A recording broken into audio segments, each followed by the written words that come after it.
Токмок шаарындагы номер 2 психоневрологиялык социалдык мекемесинде жашаган майып адамдарга күнүнө 100 сомдун тамак ашы берилет. Эми келерки жылдан баштап азыкка бөлүнгөн күнүмдүк каражаттын суммасы 2 эсеге көбөйсө, жашоочулардын рационуна кирген тамак аштын сапаты да жакшырат. 3 декабрда биздин президентибиз Беловодскийдеги балдар интернетine барып өзгөсүнөн көрүп, мына бизге тапшырма берген болчу. Эми 1-январдан баштап ошо тамактын өлчөмү 2 эсеге көбөйдү. Мурун улуу кишилерге 100 сом болсо, азыр 200 сом болуп калды.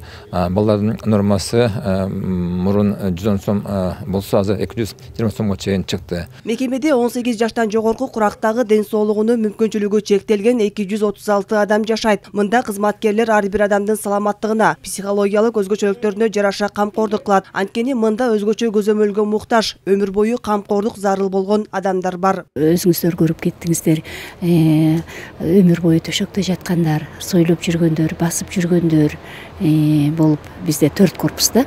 Анан Кудай буйрса эми президентибиз мына 200 сом кылып көтөргөн атат 2 эсе. Эгерде ошондой болуп калса, Кудайым буйрса, жаңы жылдан баштап тамак ашы эми жакшынакай болуп калат да, нужный килокалорияны алышат. Андан соң министр президенттин тапшырмасы менен 16 мартта Ирактан Кыргызстанга Мээрим гуманитардык миссиясынын алкагында алынып келинген Чүй облусундагы 2 баладан кабар алды.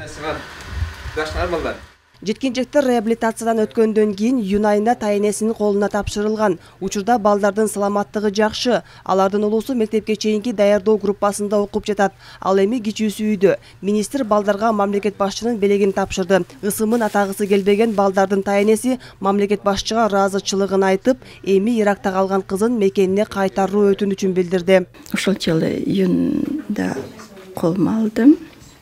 Мартта келишкен. Ошондон бери үйдө, Кудайга шүгүр, азыр жакшы.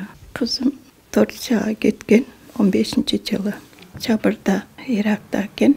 Ирактан звонить этти, ыйлап ушинтип.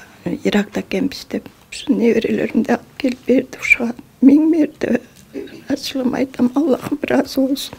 Белгилей кетсек, Ирактагы согуштук аракеттерге катышты делген кыргызстандык жарандардын 79 баласы 16 мартта Бишкекке атайын борт менен алынып келинген. Балдар энелердин макулдугу менен Кыргызстанга атайын миссиянын алкагында жиберилген. Азыркы тапта алардын өздөрүн алып келүү боюнча аракеттер көрүлүүдө. Айжамал Болот кызы, Тимур Сыдыгалиев, Ала Тоо 24.